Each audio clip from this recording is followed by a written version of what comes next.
Alan Jackson is a well-known country singer who has been around for a long time. When it comes to his family, there has always been some question about his personal life. That weight is gone now, though. Fans thought some things about him for a long time before his daughter spoke out about him. Many people love Jackson's music and think he is important in the business. So this isn't really a surprise. People are very interested in his family life, especially what his daughter thinks about having such a famous dad. He hasn't talked much about his personal life, but his fans are. Let us look into these new details and see how they help us learn more about Alan Jackson's life and work. Alan Jackson is well known in country music not only because he's great at it, but also because he worked hard, took risks, and jumped at important chances. He was born in a small Georgian town and became a country music star. That's what it means to be a hero. But things did not always go well. Along the way, things got tough for him. Denise, his wife, was always there for him and helped him get through a tough time. That brave choice could have kept Alan Jackson from becoming who he is today. Alan Jackson lived in Newnan, Georgia as a child. His sisters are all older than him and are the youngest of 5 children. His parents, Joseph and Ruth, helped shape him into a lot of the person he is today. He learned a lot from his mom, who is called Mama Ruth. It's cool that Alan's family is from England. He grew up in a simple house that was built around his grandfather's old tool shed. He cared a lot about this place. It was sad that his mom died on January 7th, 2017. His wife, Denise, has always thought he was smart and able. It was church music that Alan made for the first time in 1983. He changed his mind, though, after hearing ideas from musicians like John Anderson, Hank Williams Jr., and Gene Watson. He played in a band called Dixie Steel while he was in elementary school and high school. He loved music even more after this. Tennessean Alan and Denise moved there when he was 27 years old. He was ready to follow his dream of becoming a singer. It was brave to leave Georgia, which was the safest place, to try to make it in the music business in Nashville, where there is a lot of competition. It wasn't clear what Alan should do next, but they were willing to take a chance. For money, Alan had a lot of different jobs in Nashville, but it was hard for him to get into the business. People from the country were all in the city, and they were all trying to make it big. Alan had trouble standing out, even though he's clear he was skilled. He was always wondering when or if his chance would come, so he kept writing songs and playing music whenever he could. But everything changed when flight attendant Denise met country music star Glen Campbell on a trip. She was brave and told him about her husband Alan's dream.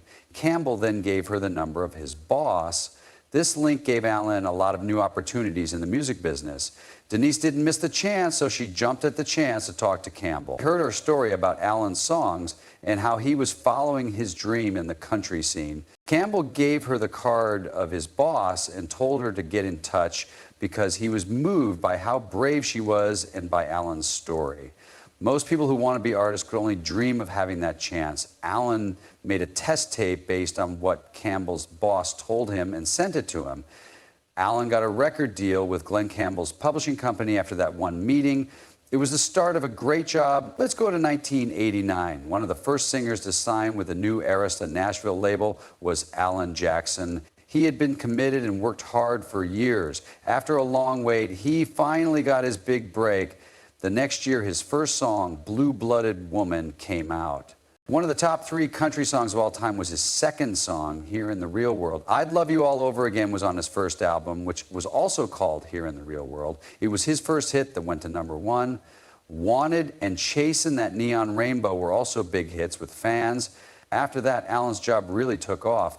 His next 2 albums, Don't Rock the Jukebox and A Lot About Livin' and A Little About Love, made him more famous in country music. Some of his songs, like Midnight in Montgomery, Chattahoochee, and Love's Got a Hold on You, were big successes.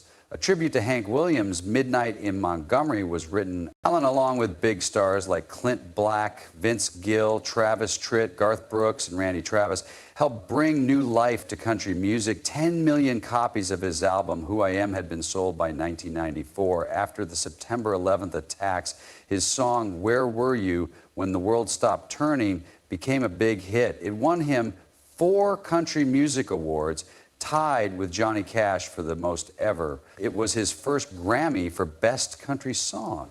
There is a special feel to many of Alan's songs that come from his mom, Mama Ruth. He made his first religious song, Precious Memories, as a gift for her.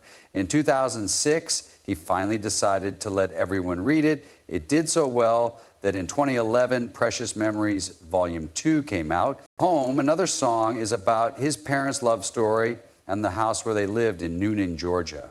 It was built right where his old shed for tools used to be. There is a couple in the music business whose marriage has been going on for almost 50 years. Theirs is one of the longest. Denise, who was 16 at the time, met Alan, who was 18 in 1976. They fell in love. It all started in Georgia's Noonan in high school. They went on dates and got married in 1979. His first album, Here in the Real World, came out in February 1990. On June 1999, their oldest daughter, Maddie Denise, was born, Alexa Jane. Ellie, born on March 23, 1993, was the next child. He built his family a big plantation-style home that looked a lot like Tara from Gone with the Wind. Because his work was going well, it looked like they were living in a fairy tale from the outside. Alan was going to be a country music star, but they had no idea. Alan wasn't a well-known name at that time. Of course, fame came with issues. And their relationship had some rough spots. Due to Jackson's job, his marriage was under a lot of stress, so Alan and Denise Jackson broke up for a few months in 1997. They then went to marriage counseling to work out their problems and got back together. He got the idea for one of his best-known songs, Remember When, while they were apart. The two people get rid of their stress by dancing in the music video. Alan and Denise's relationship was really put to the test when they had a short breakup about 25 years ago. They got back to each other even though it was hard. Denise then wrote a book called It's All About Him, Finding the Love of My Life. She wrote about the good and bad parts of her life. She said that when she was young, she dreamed of a fairy tale wedding and thought Alan would be the perfect groom. But things turned out to be very different. While they were having a rough patch, she told him that she thought he was cheating on her and that he thought about leaving her. Denise was very sad, but she didn't try to save their marriage. She trusted God and gave it all to him instead. She was very sad at one point and prayed, I can't handle this anymore, as she cried her way home. I give everything to you. When she changed the way she thought, everything did too. Denise was calm when she didn't try to fix her marriage and instead worked on herself. Alan and she talked things out and are now back together stronger than ever. Denise got some bad news in 2010, just as things were looking up for her. Her gut was cancerous. When she heard the news, she was in Florida with Alan for their anniversary. The bad news came from a call from her doctor that she didn't expect. Alan was shocked. Denise had been healthy her whole life. They arrived back in Nashville right away and stopped their trip. Denise began treatment there. She went through chemo and radiation for a few months. Alan was by her side and learned what it meant to love and support your partner through good times and bad. After 2 months of very hard treatment, Denise was told she no longer had cancer. She told People magazine that she had never thought she'd beat cancer, but it did. It changed the way she saw life. Alan put his thoughts into music during this tough time and wrote When I Saw You Leaving. The song, which was on his album 30 Miles West 2012, became one of his most moving works. In 2021, he told the Today Show that he has CMT, which stands for Charcot-Marie-Tooth disease. He's scared and shocked his friends when they heard this. Alan says that he has known for a while that he is sick, but he is only now telling his friends. He said that the sickness makes it hard for him to walk and other things. CMT is a group of diseases that affect about 2 people, 6 million people around the world, which means a lot of people do it. It hurts the nerves that move muscles. Even though CMT doesn't kill, it can be hard to live with. It can be treated, and it generally doesn't affect the muscles that help people breathe. When reporters asked Alan about his illness, he said it had been bothering him for years and made it tough for him to do his job. According to him, the illness makes it hard for him to move around on stage because it makes him feel bad. Alan has kept putting on shows for his friends, though. He said he doesn't want to stop working yet because singing is important to him. Him singing his songs on stage is still fun for him. even though it's tougher now. Jackson said that the illness doesn't shorten life, but it can make it hard to move, especially for artists who are used to being on stage every night. He said it was getting worse and that he falls down on stage and is having trouble standing at the mic from time to time. He told her, even though it was hard, that the illness isn't dangerous to her life and is linked to muscle dystrophy and Parkinson's disease. He said, "I've been afraid to talk about this in public and with my fans." He then talked about his battle with the disorder, which also affected his grandmother and sister. It's called CMT. Funny thing is, CMT was a big part of my job. Alan opened up about some health issues he was facing and then spoke about the Last Call tour. It was clear that he wasn't calling it a goodbye trip.